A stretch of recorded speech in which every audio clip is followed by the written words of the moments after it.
বন্ধুরা সকলকে আসসালামু আলাইকুম। আশা করছি সবাই অনেক অনেক ভালো আছেন। ড্রিম হাউস ইউটিউব চ্যানেলের পক্ষ থেকে আবারও শুভেচ্ছা এবং অভিনন্দন। ঈদের পরে আজকে বেশ অনেকদিন পরে একটি নতুন ভিডিও তৈরি করতে যাচ্ছি। তো আশা করছি আপনাদের সকলের ঈদ অনেক ভালো কেটেছে। তো তারপরে অবশ্যই কমেন্ট করে জানাবেন কে কোথায় ঈদ করলেন আর ঈদের আনন্দ করে কীভাবে উদযাপন করলেন। আর আমাদের ঈদ তো ঢাকাতেই কেটেছে। আলহামদুলিল্লাহ ভালোই কেটেছে। তো আজকে কথা বলব একটি স্পেশাল বিষয় নিয়ে। এই জিনিসটা এই সাবজেক্ট নিয়ে কখনো কথা বলা হয়নি। সেটা হচ্ছে যে ফ্রান্সের ভিসা প্রসেসিং। আপনারা জানেন যে ফ্রান্স একটি ইউরোপীয় ইউনিয়নভুক্ত দেশ এবং সেনজেন ভিসা নিতে হয় ফ্রান্সে যেতে হলে। আমার এক ফ্রেন্ড তরফ থেকে আমাকে ফোন করে জিজ্ঞেস করলো যে বন্ধু তোদের ওখানে ফ্রান্সের ভিসা প্রসেসিং হয় কিনা? আর ফ্রান্সের ভিসা প্রসেসিং করতে গেলে সেক্ষেত্রে কী ধরনের ডকুমেন্টস লাগে, কতদিন সময় লাগে বা টাকা পয়সা কীরকম লাগে, এরকম আরও অনেক ইত্যাদি ইত্যাদি প্রশ্ন করলো। তো আমি সেখান থেকে কিছুটা ইনফরমেশন কালেক্ট করে আপনাদের জন্য এই ভিডিও তৈরি করতে যাচ্ছি। আশা করছি ভিডিওটি না টেনে মনোযোগ সহকারে দেখবেন এবং আমার নতুন নতুন ভিডিও পেতে আমার চ্যানেলটিকে অবশ্যই সাবস্ক্রাইব করে রাখবেন। লাইক, শেয়ার অবশ্যই করবেন আর কমেন্টস আপনার যে কোনো মতামত জানাবেন। প্রথমত হচ্ছে যে ফ্রান্সের ভিসা প্রসেসিংয়ের জন্য প্রথমে হচ্ছে যে আপনার যদি ঘুরতে যেতে চান তাহলে অবশ্যই আপনাকে একটি ভিজিট ভিসা নিতে হবে এবং ভিসাটি সেনজেনভুক্ত ভিসা হয়ে থাকে। আপনার হচ্ছে যে সেনজেন ভিসা হচ্ছে যে সেনজেনভুক্ত যতগুলো কান্ট্রি রয়েছে প্রায় ২৬-২৭টা কান্ট্রি বা তার থেকে বেশি। ইদানিং আরও দু একটা কান্ট্রি কিন্তু যোগ হয়েছে সেনজেনভুক্ত দেশগুলোর সাথে। তো সবগুলোর দেশে কিন্তু আপনি ভিসা ফ্রি এন্ট্রি পেয়ে যাবেন। আপনি এই এক ভিসার মাধ্যমে সব দেশে ভ্রমণ করতে পারবেন ভিজিট ভিসা দিয়ে। তো প্রথমে বলি যে বাংলাদেশ থেকে ফ্রান্সে ভিজিট ভিসা করার জন্য কীভাবে আবেদন করতে হয় এবং কী ডকুমেন্টস লাগে। একটু জটিল ডকুমেন্টস লাগে, কেননা আমরা বাংলাদেশি পাসপোর্ট হোল্ডার আর বিশ্ব বাজারে বাংলাদেশের পাসপোর্টের মান কিন্তু খুব একটা যে ভালো তা কিন্তু নয়। সেই জন্য কিন্তু আমাদের জন্যই আসলে যত নিয়মকানুন বেঁধে দেওয়া যায়, ঠিক আছে? তো প্রথমে বলি যে আপনি বাংলাদেশের নাগরিক হয়ে থাকেন তাহলে যদি ফ্রান্সে ভিজিট ভিসা নিয়ে যেতে চান তাহলে অবশ্যই আপনাকে একটি সেনজেন ভিসা করতে হবে। আর সেনজেন ভিসা নিয়ে আপনি ফ্রান্সে প্রবেশ করতে পারবেন। এক্ষেত্রে আমি আপনাদেরকে নোটটি পড়িয়ে শোনাচ্ছি, ঠিক আছে? তাহলে আপনার বুঝতে সুবিধা হবে আপনাদের। সেনজেন ভিসা নিয়ে ফ্রান্সে প্রবেশ। একটি সেনজেন ভিসা নিয়ে আপনি ফ্রান্স সহ ইউরোপীয় ইউনিয়নের প্রায় ২৭-২৮ দেশে বা তার থেকে বেশি দেশে ভ্রমণ করতে পারবেন। এ সময়ে একটি বিষয় খুবই গুরুত্বপূর্ণভাবে লক্ষ্য রাখতে হবে। আপনি যে রাজ্যের ভিসার জন্য আবেদন করেছেন সেই রাজ্যের মাধ্যমে আপনাকে ফ্রান্সে প্রবেশ করতে হবে এবং প্রস্থান করতে হবে। এর মানে হচ্ছে আপনি ফ্রান্সের সেনজেন ভিসার জন্য আবেদন করেন, তাহলে আপনাকে অবশ্যই ফ্রান্সে প্রবেশ করতে হবে এবং প্রস্থান করতে হবে। কথাটার মানে হচ্ছে আপনি যদি ফ্রান্সের ভিসার জন্য আবেদন করেন, আপনি যদি ফ্রান্সের ভিসা পেয়ে যান, তাহলে আপনাকে ফ্রান্সেই প্রথমে ল্যান্ড করতে হবে বা ফ্রান্সে প্রথমে আপনাকে ঢুকতে হবে, ফ্রান্সের ইমিগ্রেশন ক্রস করতে হবে। তারপর আপনি সেখান থেকে চাইলে অন্য দেশে যেতে পারবেন। আপনি ফ্রান্সের জন্য ভিসা করে আপনি কিন্তু দেখা গেছে যে সরাসরি এখান থেকে সুইজারল্যান্ডে যেতে যাচ্ছেন বা ইউরোপের অন্যান্য দেশগুলোতে সরাসরি যেতে যাচ্ছেন, সেক্ষেত্রে কিন্তু তারা আপনাকে এন্ট্রি দিবে না। এটা আবার অবশ্যই মাথায় রাখবেন। তাহলে আপনি যদি ফ্রান্সের ভিসা করেন তাহলে আপনি ফ্রান্স থেকেই আপনাকে অন্য জায়গায় ভ্রমণ করতে হবে। প্রথমে আপনাকে ফ্রান্সেই ঢুকতে হবে। এই কথার মানে হচ্ছে এটাই যে আপনি যেহেতু ফ্রান্সে ভিসা নিয়ে যাচ্ছেন এবং তাহলে প্রথমে আপনাকে ফ্রান্সেই এন্ট্রি নিতে হবে, ঠিক আছে? আচ্ছা, ফ্রান্সের ভিসা আবেদন দেওয়া কীভাবে ভিসা আবেদন করা লাগে সেটা ব্যাপারে বলে শোনাচ্ছি। ফ্রান্সের ভিসা পেতে আপনাকে অবশ্যই বাংলাদেশের ঢাকায় ফরাসি দূতাবাস মানে ফ্রান্স এম্বাসি যেটাকে বলে, ফরাসি দূতাবাসে আবেদন করতে হবে বাংলাদেশি পাসপোর্টধারীদের জন্য। ফ্রান্সের সেনজেন ভিসার আবেদন ঢাকার ফ্রান্স এম্বাসি থেকেই গ্রহণ করা হয়। মানে এটা হচ্ছে যে মানে বাংলাদেশে ঢাকায় ফ্রান্সের এম্বাসি আছে। আপনারা চাইলে ফ্রান্সের ভিসার জন্য ঢাকার যে এম্বাসি আছে ফ্রান্সের, সেখান থেকে আপনি ফ্রান্সের ভিসার জন্য আবেদন করতে পারবেন বা সেনজেন ভিসার জন্য আবেদন করতে পারবেন। এই জন্য আপনাকে আর ঢাকার বাইরে দিল্লি যেতে হবে না বা ইন্ডিয়াতে যেতে হবে না। কারণ ইউরোপের অনেক দেশের এম্বাসি তো বাংলাদেশে নেই। তখন আমাদের ভিসা করতে গেলে আমাদের কিন্তু বাধ্য হয়ে ইন্ডিয়াতে যেতে হয় বা পার্শ্ববর্তী দেশ নেপাল বা অন্য কোনো দেশে যেতে হয় ভিসা করার জন্য। আচ্ছা, ফ্রান্সের সেনজেন ভিসার জন্য কিভাবে আবেদন করবেন সেটা আমি বলে দিচ্ছি। ফ্রান্সের ইমিগ্রেশন ওয়েবসাইট রয়েছে, ইমিগ্রেশন ওয়েবসাইট বা অ্যাপ্লিকেশন পোর্টাল যেটাই বলেন না কেন, সেখানে আপনাকে প্রথমে নিবন্ধন করতে হবে। নিবন্ধন শেষে ভিসা অ্যাপ্লিকেশন পোর্টালে আপনার সমস্ত তথ্য সাবধানে পূরণ করতে হবে যেন ভুল না হয়। বিস্তারিত আমি আলোচনা করছি। অত্যন্ত নির্ভরতার সাথে আপনাকে ফর্মটি পূরণ করতে হবে। কোনো প্রকার ভুল তথ্য প্রদান করলে আপনার ভিসা অ্যাপ্লিকেশনটি রিজেক্ট হয়ে যেতে পারে, অবশ্যই খেয়াল রাখবেন, সেদিকে অবশ্যই নজর রাখবেন। প্রথমে হচ্ছে যে ফ্রান্সের ওদের নিজস্ব ইমিগ্রেশন ওয়েবসাইট রয়েছে, সেই ওয়েবসাইট থেকে আপনি প্রথমে নিবন্ধন করবেন, মানে রেজিস্ট্রেশন বা সাইন আপ যেটা বলে না কেন, এটা করবেন। এটা করার পর আপনার ওদের যে পোর্টাল রয়েছে সেখানে আপনাকে ভিসা অ্যাপ্লিকেশনে আবেদন করতে হবে এবং সমস্ত তথ্য বা ইনফরমেশন যেটাই দিবেন আপনাকে 100% সঠিক তথ্য দিতে হবে। আপনি যদি কোনো ধরনের ভুল তথ্য দেন অথবা টাইপিংয়ে যদি ভুল হয়ে যায়, দেখা যাচ্ছে আপনি টাইপ করেছেন বাট আপনার পাসপোর্টের সাথে মিল হয় না বা আদার্স ডকুমেন্টের সাথে মিল হয়, তাহলে কিন্তু আপনার ভিসা অ্যাপ্লিকেশনটি রিজেক্ট হয়ে যেতে পারে। এদিকে অবশ্যই লক্ষ্য রাখবেন যে অত্যন্ত সাবধানতার সাথে নির্ভরতার সাথে যেন আপনার ফর্মটি ফিল আপ করা হয়। ঠিক আছে, আমি বেশ বড় করে নোট করে রেখেছি আপনাদেরকে বিশদভাবে বুঝিয়ে দেওয়ার জন্য। যেহেতু আমার এক ফ্রেন্ড জিজ্ঞেস করেছে যে ফ্রান্সের ভিসার জন্য কীভাবে আবেদন করতে হবে, কী কী ডকুমেন্টস লাগে, সেই জন্য ভাবলাম একটা ভিডিও তৈরি করি, আপনাদের একটু কাজে লাগবে, বহু উপকার আসবে। ঠিক আছে, তারপর আপনাদের পরবর্তী কোনো প্রশ্ন থাকলে আপনারা করতে পারেন, কোনো সমস্যা নেই। আচ্ছা, আবেদনপত্র অনলাইনে পূরণ করা শেষ হলে আপনাকে অবশ্যই আপনার সমস্ত ডকুমেন্টস আপলোড করতে হবে। ঠিক আছে, আপনার অ্যাপ্লিকেশন ফুলফিল হয়ে যাওয়ার পরে, পূরণ হয়ে যাওয়ার পরে সেখানে আপনাকে আপনার যে পাসপোর্ট সহ যত আদার ডকুমেন্টস আছে সেগুলো অবশ্যই আপনি আগে থেকে স্ক্যান করে রাখবেন, কম্পিউটারের দোকান থেকে স্ক্যান করে রাখবেন। সেখান থেকে স্ক্যান কপিগুলো অবশ্যই আপনাকে আপলোড করতে হবে। আর কোনো এর মধ্যে যদি কোনো পেপার আপনার বা কোনো ডকুমেন্ট যদি বাংলায় করা থাকে সেগুলোকে আপনাকে অবশ্যই ইংরেজিতে ট্রান্সলেশন করে নিতে হবে। ঠিক আছে, ইংরেজি অনুবাদ করে দিতে পারবেন। যদি বাংলায় ফাইল জমা দেন তাহলে কিন্তু ওরা বাংলা বুঝবে না, সো আপনার বাংলা ফাইলটি কিন্তু তখন রিজেক্ট হয়ে যাবে। এই জিনিসটি কিন্তু অবশ্যই আপনাকে লক্ষ্য রাখতে হবে বা খেয়াল রাখতে হবে। ঠিক আছে, ফ্রান্স অ্যাম্বাসিতে আপনার ভিসা আবেদন জমা দিতে হবে। তার আগে অবশ্যই অনলাইন পোর্টালের মাধ্যমে একটি অ্যাপয়েন্টমেন্ট ডেট নিতে হবে, ডেট বুক করে নিতে হবে। ঠিক আছে, ঢাকার অ্যাম্বাসি ভিসার আবেদন জমা দেওয়ার সময় আপনার প্রয়োজনীয় সমস্ত ডকুমেন্টসের সাথে অরিজিনাল পাসপোর্ট সাথে নিতে হবে। ঠিক আছে, এখানে যেটা বলা আছে যে আপনাকে অবশ্যই অ্যাপ্লিকেশন ফুলফিল করার পরে অনলাইনে আবেদন করার পরে আপনাকে আবার রিকোয়েস্ট করতে হবে যেন আপনাকে একটি অ্যাপয়েন্টমেন্ট ডেট দেওয়া হয় মিটিংয়ের জন্য অথবা ইন্টারভিউর জন্য। একটা ইন্টারভিউ ডেট দিতে হবে ফ্রান্স অ্যাম্বাসি থেকে, এবং এটা তারাই আপনাকে ডেট সিলেক্ট করে দেবে। আপনি অ্যাপ্লিকেশন করার পর তারা আপনাকে ডেট সিলেক্ট করে একটা অ্যাপয়েন্টমেন্ট ডেট দিয়ে দেবে। যেমন আমরা ইন্ডিয়ান ভিসার জন্য আমাদের অ্যাপয়েন্টমেন্ট ডেট নিতে হয়। ঠিক আছে, ঠিক সেভাবে প্রত্যেকটা অ্যাম্বাসিতে কিন্তু তাদের নিজস্ব কিছু রুলস রয়েছে তাদের দেশের নিয়ম অনুযায়ী। তো ফ্রান্সের ক্ষেত্রে এটা ভিন্নতা নেই।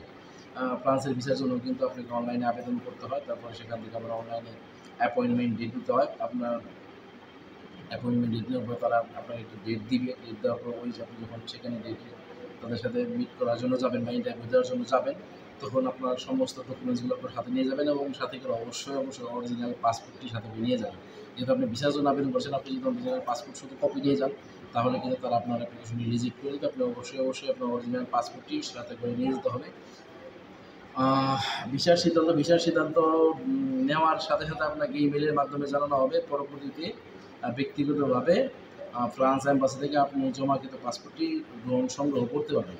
প্রথমে একটি কথা বলে নিই, সেটা হচ্ছে যে আপনার সমস্ত ডকুমেন্টস যখন আপনি নিয়ে যাবেন অরিজিনাল পাসপোর্টের সাথে, আপনার যদি এই পাসপোর্টের আগে বর্তমান যে পাসপোর্টটি রয়েছে এর আগে যদি কোনো পূর্ববর্তী পাসপোর্ট থাকে তাহলে সেটাও কিন্তু সাথে করে নিয়ে যেতে হবে প্রুফের জন্য বা এভিডেন্সের জন্য। এবং পরবর্তী ক্ষেত্রে আপনার অ্যাপ্লিকেশন ইন্টারভিউ সব কিছু যখন কমপ্লিট হয়ে যাবে তারা আপনার একটি নির্দিষ্ট ডেট দিবে। এখন সেটা 15 দিন হতে পারে, 1 মাস হতে পারে, তার কম বেশি হতে পারে।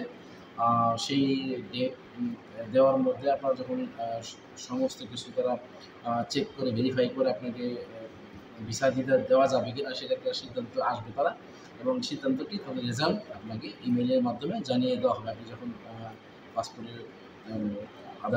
এবং আদার ডকুমেন্টসের সাথে যখন আপনি অ্যাপ্লিকেশন ফর্ম পূরণ করবেন তখন তো অবশ্যই আপনি একটা ভ্যালিড ইমেল আইডি দেবেন যেটা আপনার মোবাইল সবসময় চালু থাকে, যেন তারা আপনার মোবাইলে ইমেল করলে আপনার সাথে সাথে আপনি নোটিফিকেশন পেয়ে যান এবং আপনি বুঝতে পারেন যে ফ্রান্স অ্যাম্বাসি থেকে আপনার একটি ইমেল করা হয়েছে এবং সেই ইমেলটি পড়লেই আপনি বুঝতে পারবেন যে আপনি সিলেক্টেড নাকি রিজেক্টেড বা আপনার ভিসাটি হয়েছে নাকি হয়নি, ঠিক আছে? তো অবশ্যই এই জিনিসগুলো অবশ্যই খেয়াল রাখবেন এবং কষ্ট করে যারা আমার ভিডিওটি দেখছেন তাদের অসংখ্য ধন্যবাদ এবং সকলকে রিকোয়েস্ট থাকবে আমার চ্যানেলটিকে সাবস্ক্রাইব করুন, ভিডিওটি বেশি শেয়ার করুন এবং আপনাদের মতামত কমেন্ট বক্সে জানান এবং আপনারা আরও কী ইনফরমেশন জানতে চান ইউরোপের ভিসার ব্যাপারে, সেনজেন ভিসার ব্যাপারে আমাকে অবশ্যই কমেন্টস করে জানাবেন। আমি সেরকম ভিডিও বানানোর চেষ্টা করবো আপনাদের জন্য। তারপরে আসি, একজন বাংলাদেশি নাগরিক হিসেবে ফ্রান্স ভ্রমণ করার আগে ভিসা আবেদন প্রক্রিয়াটি ভালোভাবে বোঝা অতি গুরুত্বপূর্ণ, যেটা আমি বলেছিলাম যে প্রথমেই যে আপনাকে অবশ্যই আগে জানতে হবে কীভাবে আপনি আবেদন করবেন ফ্রান্সের ভিসার জন্য, কী কী ডকুমেন্টস লাগবে এবং কীভাবে আবেদন করলে আপনার ভিসাটি 100% হওয়ার 100% সফলভাবে পাওয়ার সম্ভাবনা রয়েছে, ঠিক আছে? এই জন্য আপনাকে অবশ্যই আগে ভালোভাবে জেনে নিতে হবে কী কী প্রক্রিয়া রয়েছে ফ্রান্সের ভিসা আবেদন করার জন্য, ঠিক আছে? আপনার প্রয়োজনীয় সমস্ত ডকুমেন্টস, অ্যাপয়েন্টমেন্ট ডেট ইত্যাদি ভিসা আবেদন ক্ষেত্রে নিয়ে যেতে ভুলবেন না।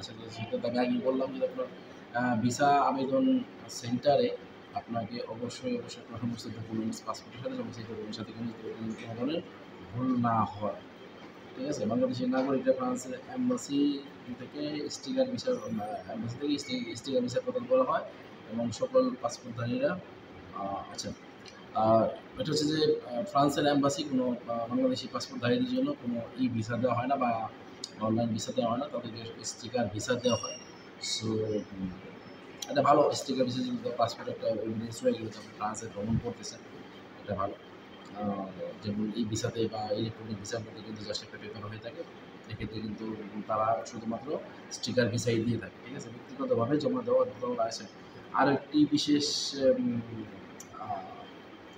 বিষয় আপনাদের অবশ্যই লক্ষ্য রাখতে হবে, সেটা হচ্ছে যে আপনাকে অবশ্যই আপনার নিজের ফাইল নিজেই জমা করতে হবে। আপনি আপনার কোনো বন্ধুবান্ধব, ভাই ব্রাদার, কোনো আত্মীয়স্বজন বা কুরিয়ার সার্ভিস অথবা ভিএসি ফাইলে আপনি অ্যাম্বাসিতে ফাইল সাবমিট করতে পারবেন না। আপনাকে সশরীরে গিয়ে ইন্টারভিউ দিতে হবে, ফেস টু ফেস তাদের সাথে ডিসকাস করতে হবে, আপনার ভিসার ব্যাপারে তাদের সাথে কথা বলতে হবে।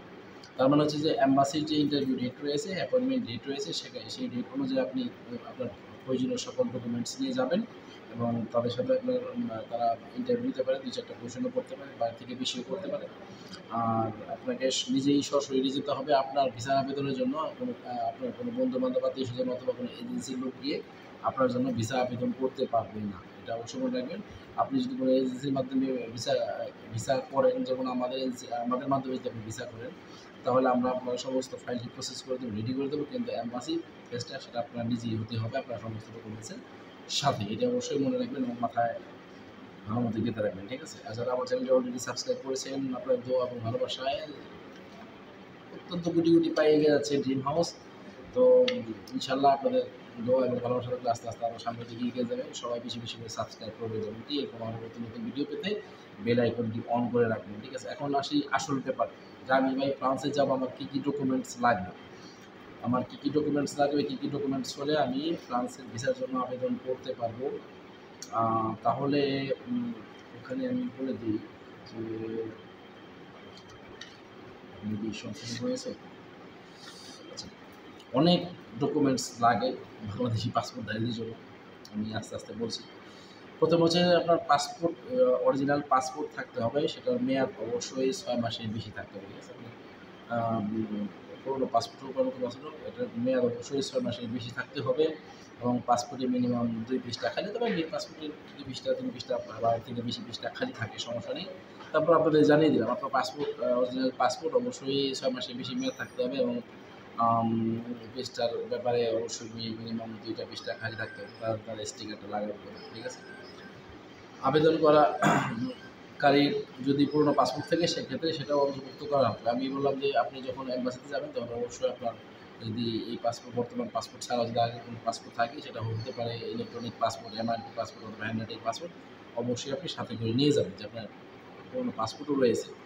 ছবি নর্মালি আপনার হচ্ছে যে পাসপোর্ট সাইজ 2 কপি ছবি, এটা একটা আলাদা মাপ রয়েছে, 3.5 বাই 4.5, সাদা কালো ব্যাকগ্রাউন্ড। আর ম্যাট পেপারে আপনার অবশ্যই ফটো তুলে দিতে হবে এবং রিসেন্টলি দেখা গেছে যে 2-1 মাসের মধ্যে তোলা হলে ভালো হয়। যত রিসেন্টলি দিবেন তত ভালো। এবং আপনি যখন কোনো ফটো স্টুডিওতে যাবেন তাদেরকে বলবেন যে ভাই এম্বাসির জন্য ছবি দিব, তখন তারা বুঝে দেবে যে ম্যাট পেপারে দিতে হবে। এবং তাদেরকে বলবেন ম্যাট পেপারে আপনার ফটো প্রিন্ট করে দেওয়ার জন্য, ঠিক আছে? 2 কপি পাসপোর্ট সাইজ ছবি 3.5 এবং বাই ইন্টু 4.5 সাদা কালার ব্যাকগ্রাউন্ড ম্যাট পেপার, ঠিক আছে? এটা হচ্ছে ছবির ক্ষেত্রে বললাম, পাসপোর্টের কথা এবং ছবির কথা। ভিসার আবেদনপত্র, ভিসার আবেদন ফর্মটি অবশ্যই সঠিক তথ্য দিয়ে পূরণ করতে হবে। ফর্মটি অবশ্যই ব্লক অক্ষর দিয়ে পূরণ করতে হবে এবং আবেদনকারী স্বাক্ষর করতে হবে। একটি অনলাইন ভিসার আবেদনপত্র অবশ্যই আবেদনকারী স্বাক্ষর দিয়ে পূরণ করতে হবে। তারপরে হচ্ছে প্রথমে আপনাকে অনলাইনে আবেদন করতে হবে, সেখানে আপনার স্বাক্ষর লাগবে। তারপর হচ্ছে যে আপনার ভিসার জন্য আবেদন করতে হবে, সেটারও একটা কোথাও কোনো খালি রাখা যাবে না, ফাঁকা রাখা যাবে না। প্রত্যেকটা প্রশ্নেরই আপনার সঠিকভাবে জবাব দিতে হবে, সঠিকভাবে উত্তর দিয়ে লিখে দিতে হবে, ঠিক আছে? আর অনলাইন আবেদনের জন্য যে পেপার রয়েছে সেটাকেও আপনি স্বাক্ষর দেবেন। যেখানে আপনার স্বাক্ষর প্রয়োজন আপনি সেখানে স্বাক্ষর দিয়ে দিবেন। সেটা সমস্যা নেই। আপনি যখন ভিসার জন্য আবেদন করবেন, আমরা তো আছি, আমরা আপনাকে সর্বাত্মক সহযোগিতা করবো। যদি কেউ ফ্রান্সের ভিসার জন্য আবেদন করতে চান, আপনি আবেদন করতে পারেন। আর এখন আসি cover letter, forwarding letter. Cover letter এবং ফরওয়ার্ডিং লেটার কী আগে সেটা জানতে হবে, ঠিক আছে? আমরা যারা দেশের বাইরে যেতে চাই, ঠিক আছে, অনেক সময় দেখা গেছে পড়াশোনার জন্য যাই বা কাজের জন্য যাই বা ঘোরার জন্য যাই, বিভিন্ন সময়ে বিভিন্ন ক্ষেত্রে বিভিন্ন দেশের ভিসার প্রয়োজন হয় এবং বিভিন্ন দেশের ভিসার নিতে তাদের আলাদা আলাদা কোম্পানির আলাদা আলাদা, গভর্নমেন্টের আলাদা আলাদা, এম্বাসির আলাদা আলাদা রুলস রয়েছে। তো সেই ক্ষেত্রে ফ্রান্সের ভিসার ক্ষেত্রে তার ব্যতিক্রম নয়। ফ্রান্সের ভিসার জন্য আপনাকে কিন্তু একটি কভার লেটার তৈরি করতে হবে এবং কভার লেটারের ভিতরে কী থাকবে সেটা আমি আপনাদেরকে বলে দিচ্ছি। কভার লেটারের মধ্যে আপনার ব্যক্তিগত বিবরণ, পরিদর্শনের উদ্দেশ্য, মানে আপনি ভ্রমণ করতে চান, আপনি যে ভ্রমণ করতে যাবেন তার উদ্দেশ্য এবং ভ্রমণের জন্য কারা দায়ী থাকবে, মানে আপনার যদি কোনো সেখানে কোনো রেফারেন্স থাকে বা কোনো আত্মীয়-স্বজন থাকে, কোনো বন্ধু-বান্ধব থাকে, তাদের রেফারেন্সটা আপনি এখানে দিতে পারেন, তাদের ডকুমেন্টসগুলো এখানে দিতে পারেন। তার রূপরেখা সহ আবেদন করতে হবে। আপনাকে ফুল ডিটেলস দিতে হবে। এম্বাসিতে আপনাকে ফুল ডিটেলস জানাতে হবে যে আপনি ফ্রান্সে যে আসছেন ঘুরে বেড়ানোর জন্য, কতদিন থাকবেন, কার কাছে থাকবেন বা কোথায় উঠবেন, এভরিথিং ডিটেলস কিন্তু তারা জানতে চাইবে, ঠিক আছে? তো এখানে সেভাবেই লেখা আছে। তার একটি রূপরেখা পর্যন্ত একটি ব্যক্তিগত চিঠি, আচ্ছা, সব কিছু মিলিয়ে যে আপনি লেটারটি লিখবেন সেটাকে আসলে কভার লেটার বলা হয়। চিঠিতে দ্য ভিসা অফিসার, চিঠিতে এটা একটু খেয়াল করেন, ঠিক আছে? চিঠিতে দ্য ভিসা অফিসার ফ্রান্স দূতাবাস ঢাকা সম্বোধন করতে হবে। তার মানে আপনি যে চিঠিটা লিখবেন, চিঠিটা কার বরাবর হতে হবে? The visa officer France embassy Dhaka, ঠিক আছে? ভিসা অফিসারের বরাবরই আপনাদের কভার লেটারটি তৈরি করতে হবে, ঠিক আছে? আর সাবজেক্ট লাইনের জায়গায় ভিসার ক্যাটাগরি উল্লেখ করতে হবে। সাবজেক্ট লাইনের জায়গায় ভিসার ক্যাটাগরি তো উল্লেখ করতে হবে, যেমন visit visa, family visa, tourist visa, work permit visa, বিভিন্ন ধরনের ভিসা ক্যাটাগরি রয়েছে। আপনি যদি ভিজিট ভিসা অ্যাপ্লাই করতে চান তাহলে অবশ্যই আপনি ভিজিট ভিসা অথবা ট্যুরিস্ট ভিসা আপনি সিলেক্ট করে দেবেন, ঠিক আছে? তারপরে ফ্রান্সে আপনার সফরের উদ্দেশ্য একটি অস্থায়ী সফর, ব্যবসায়িক সফর, পরিদর্শন বা চিকিৎসা, ফ্রান্সে থাকা সময় বিশেষভাবে পাওয়া প্রমাণ, মানে এটা হচ্ছে যে আপনি ফ্রান্সে যাবেন, সেক্ষেত্রে আপনি কতদিন থাকবেন, কোথায় থাকবেন, কিসের জন্য যাচ্ছেন, ব্যবসায়িক সফরে যাচ্ছেন নাকি ঘোরার জন্য যাচ্ছেন নাকি চিকিৎসা নেওয়ার জন্য যাচ্ছেন, সেটাকে অবশ্যই উল্লেখ করতে হবে ফর্মে, অথবা কভার লেটারের মধ্যেই সেটা উল্লেখ থাকতে হবে, ঠিক আছে? তাহলে বুঝতে পারলেন যে কভার লেটার কী এবং এই কভার লেটারের মধ্যে কী ইনফরমেশন থাকতে হবে।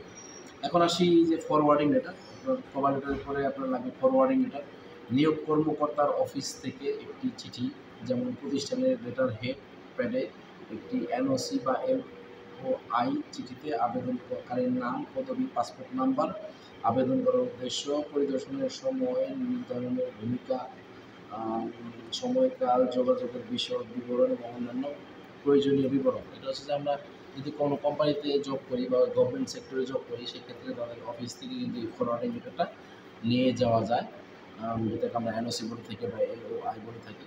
তো আপনাকে অবশ্যই যদি গভর্নমেন্ট সার্ভিস হোল্ডার হন অথবা প্রাইভেট সেক্টরে জব করে থাকেন, আপনি যে কোম্পানিতে জব করেন, তাহলে সেই কোম্পানি থেকে আপনাকে অবশ্যই একটা লেটার নিয়ে যেতে হবে, সেটাকে ফরওয়ার্ডিং লেটার বলা হয় এবং এখানে কিছু ইনফরমেশন থাকতে হবে এই লেটারের মধ্যে।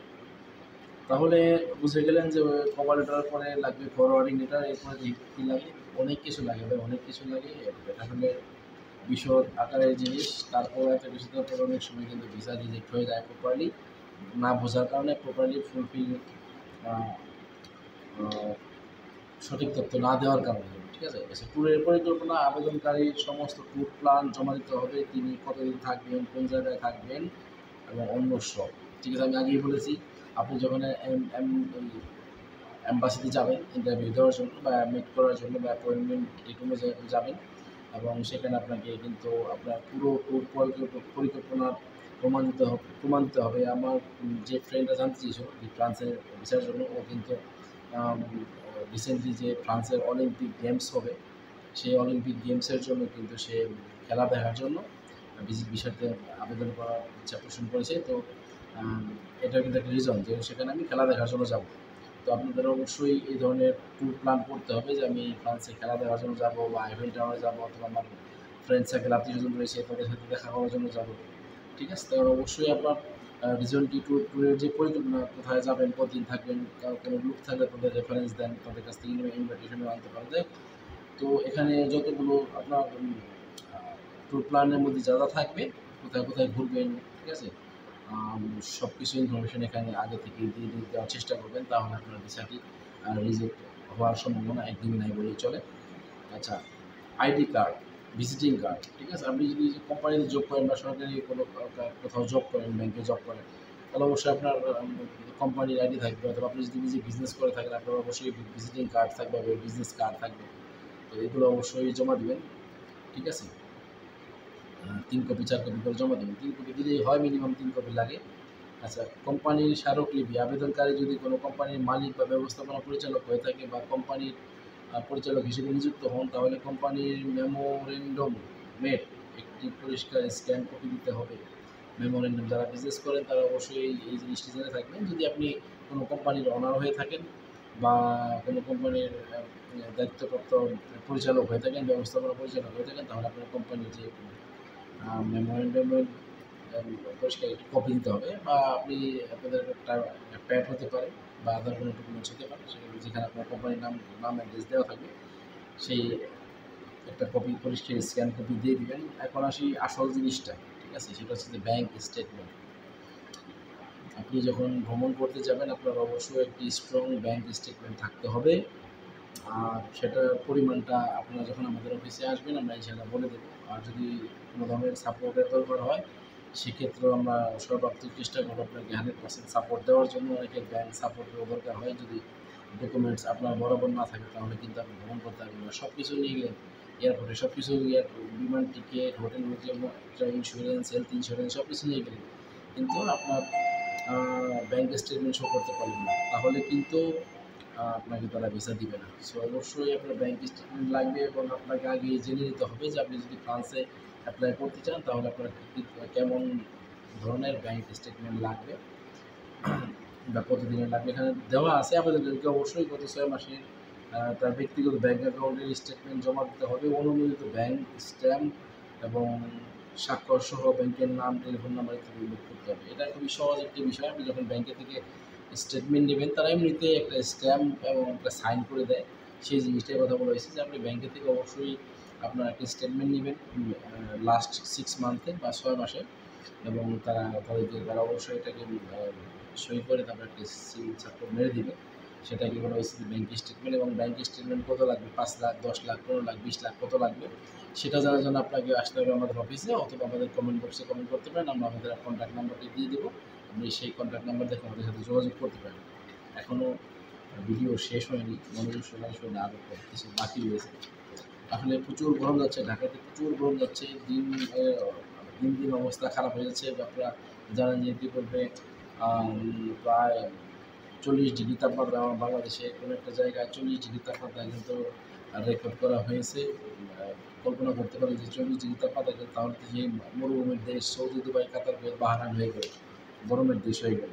ঠিক আছে, এত গরম সহ্য করার মতো ক্ষমতা বাংলাদেশের মানুষদের নেই, কেননা বাংলাদেশ তো সবার ঘরে ঘরে এসি নেই, যে গরম আসলো এসি চালু করে দিলাম। আচ্ছা, ঠিক আছে, এই ব্যাপারে পরে কথা বলি। এখন আসি আর কী ডকুমেন্টস লাগবে। এর মধ্যে এখানে আছে যে ITR সার্টিফিকেট, আবেদনকারীকে অবশ্যই 3 বছরের আয়কর রিটার্ন সার্টিফিকেট, আয়কর রিটার্ন সার্টিফিকেট দিতে হবে। সে যে কোম্পানিতে কাজ করে তার একটি ট্রেড লাইসেন্স আইনি কর্তৃপক্ষ দ্বারা বৈধ ট্রেড লাইসেন্স জমা দিতে হবে। এটা কিন্তু অনেক বড় একটি বিষয়। আপনি কোন কোম্পানিতে কাজ করেন সেই কোম্পানির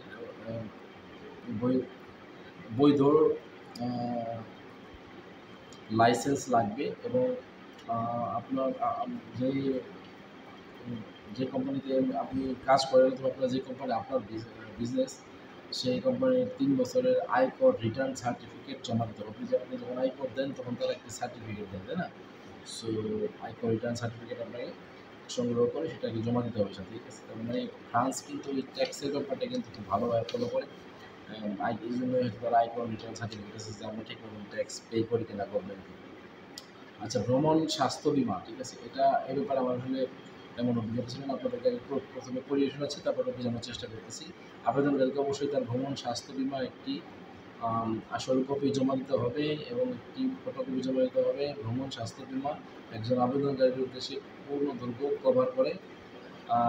বিমা অবশ্যই পরিদর্শনকারীর স্টেটগুলো বা জায়গা অঞ্চল জুড়ে বৈধ হতে হবে এবং স্বাস্থ্য বিমা অবশ্যই সমস্ত সেন্সারের বৈধ হতে হবে এবং স্বীকৃত স্থানীয় বিমা সংস্থাগুলোর সাথে 3000 ইউরো সমপরিমাণ 3000 ইউরো সমপরিমাণ।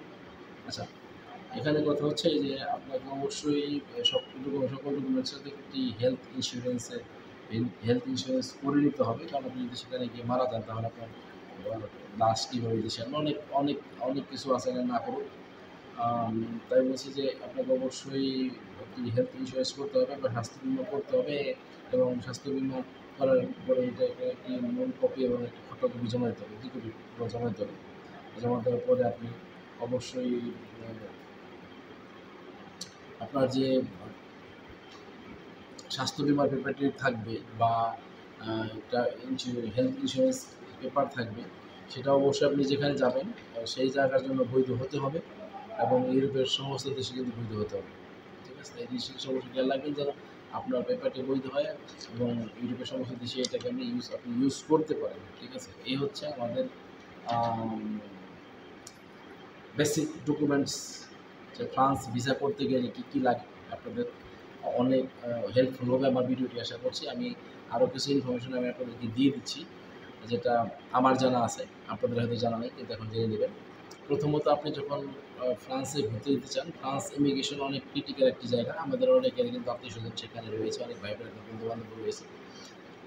ফ্রান্সের ইমিগ্রেশন একটু জিজ্ঞাসাবাদ বেশি করে, আপনার ডকুমেন্টস একটু ভালোভাবে চেক করবে।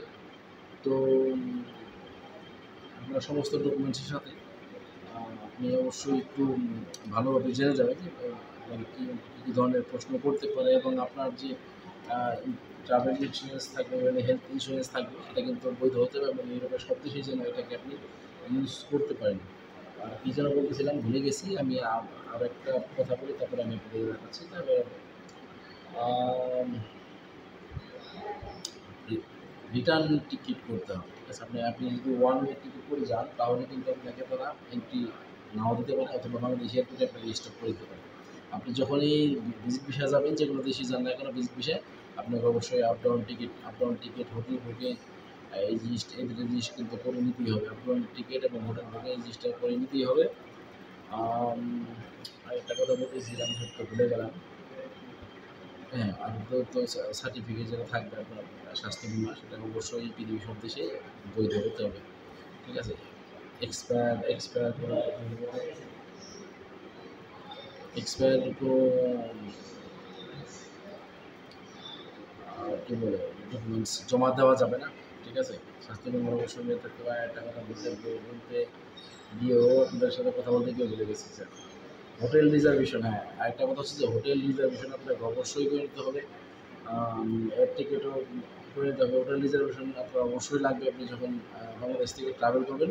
বাংলাদেশ ইমিগ্রেশন আপনার কাগজপত্র দেখবে এবং ফ্রান্সের ইমিগ্রেশনে কিন্তু আপনার কাগজপত্র দেখবে, তারা দেখবে যে আপনি কোন হোটেলে অবস্থান করবেন, ঠিক আছে? সেই হোটেলের বুকিং আপনাকে নিতে হবে এবং অনলাইন বুকিং দিতে হবে, ঠিক আছে? কোনো ধরনের এডিটেড ডকুমেন্টস জমা দেবেন না, তাহলে আপনার ভিসা অ্যাপ্লিকেশনটি রিজেক্ট হয়ে যেতে পারে, ঠিক আছে? এই জিনিসটা অবশ্যই মাথায় রাখবেন। তাহলে কথা বললাম ফ্রান্সের ভিসা নিয়ে, যারা ভিসা নিয়ে বাংলাদেশ থেকে ফ্রান্সে যেতে চান, আশা করছি আপনাদের জন্য আমার এই ভিডিওটি অনেক হেল্পফুল হবে। আর আপনাদের ফ্রান্স বিষয়ে যদি আরও কোনো প্রশ্ন থেকে থাকে তাহলে অবশ্যই আমাকে জানাবেন, আমি চেষ্টা করবো আপনাদেরকে সেইভাবে ভিডিও তৈরি করে আপনাদেরকে জানানোর জন্য। সময় আসলে হয়ে ওঠে না, ইচ্ছা তো থাকে যে প্রতিদিন ভিডিও করি, কিন্তু সেই সময়টা হয়ে ওঠে না। বেশি করে পানি খাবেন, কারণ যেহেতু এখন গরমের দিন চলে এসেছে, আমাদের শরীর থেকে ঘাম বের হয় প্রচুর পরিমাণে, পানি স্বল্পতা দেখা দেয় শরীরে, এই জন্য বেশি বেশি করে পানি খাবেন।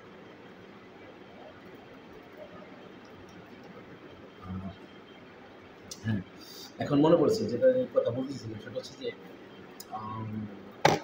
Travel history. আমরা যেহেতু বাংলাদেশি পাসপোর্ট হোল্ডার, আমাদের খালি পাসপোর্টে ফ্রান্সে ভিসা দিবে কিনা, ভিসা দেওয়ার কতটুকু দেখেন। আমরা কোনো সেলিব্রিটি বা রাজনৈতিক ব্যক্তিবর্গ না, গভর্নমেন্টের বড় কোনো অফিসার না, যারা এই সমস্ত সেক্টরে কাজ করেন বা মিডিয়াতে কাজ করেন তাদের জন্য ভিসার কোনো ব্যাপার না। আমরা যারা সাধারণ জনগণ আছে, আমাদের জন্য কিন্তু ভিসা পাওয়াটা অনেক টাফ। আর ফ্রান্সের ভিসার জন্য আপনাকে অবশ্যই আপনার ট্রাভেল হিস্ট্রি থাকতে হবে, মিনিমাম 2-3টা দেশ আপনার মধ্যে ঘোরা থাকতে হবে। তাহলে অ্যাজ এ ট্রাভেলার হিসেবে আপনি ভিজিট ভিসার জন্য আবেদন করলে আপনার ভিসাটি ওকে হয়ে আসবে, ঠিক আছে? যদি আপনি বারবার ট্রাভেল করেন তাহলে আপনার কোনো সমস্যা নেই, বিজনেসের জন্য যান কোনো সমস্যা নেই। বাট আপনার যদি পাসপোর্ট একদম ফ্রেশ হয় তাহলে সেটা ডিপেন্ড করতেছে অ্যাম্বাসির উপরে। অ্যাম্বাসি চাইলে আপনাকে ভিসা দিতেও পারে, আপনার কোনো ট্রাভেল হিস্ট্রি নেই, কোথাও ঘোরাফেরা নেই, আপনার যদি ব্যবসায়িক ডকুমেন্ট স্ট্রং থাকে তাহলে আপনি যেতে পারবেন, কোনো সমস্যা নেই, ঠিক আছে? আর ফ্রান্স বিষয়ে যদি আপনাদের আরও কোনো মতামত থাকে তাহলে অবশ্যই জানাবেন। এই 1 মাস বা 2 মাস পরে কিন্তু ফ্রান্সে অলিম্পিক 2024 রয়েছে। তো সেই জন্য হয়তো প্রচুর পরিমাণ বাংলাদেশি লোক কেউ ঘোরার জন্য যাবে, কেউ কাজের জন্য যাবে। যাক, সমস্যা নেই, ওরা অবশ্যই যোগাযোগ করে। যদি আপনারা কেউ ফ্রান্সের সেনজেন ভিসার জন্য অ্যাপ্লাই করতে আসা, এখন আসি খরচটা কেমন হবে, খরচটা বলে দিয়ে, ঠিক আছে? আসলে আমাদের একটা সার্ভিস চার্জ রয়েছে, নেক্সট সেন্টার একটা সার্ভিস চার্জ রয়েছে, তারপর আপনার অ্যাম্বাসি ফি যা জমা দিতে হয়, যেটা ডলার বা যত ইউরো জমা দিতে হয়, আপনার ভিসা হয়ে গেলে তখন আপনি বাংলাদেশ থেকে ফ্লাই করতে পারবেন, ঠিক আছে? তো আশা করছি ভিডিওটি আপনার কাছে ভালো লেগেছে। আপনারা অবশ্যই ভালো লাগলে মতামত জানাবেন এবং চ্যানেলটি সাবস্ক্রাইব করে দেবেন। আজকের মতো এখনকার মতো বিদায় নিচ্ছি, পরবর্তী ভিডিওতে আবার আসবো ইনশাআল্লাহ।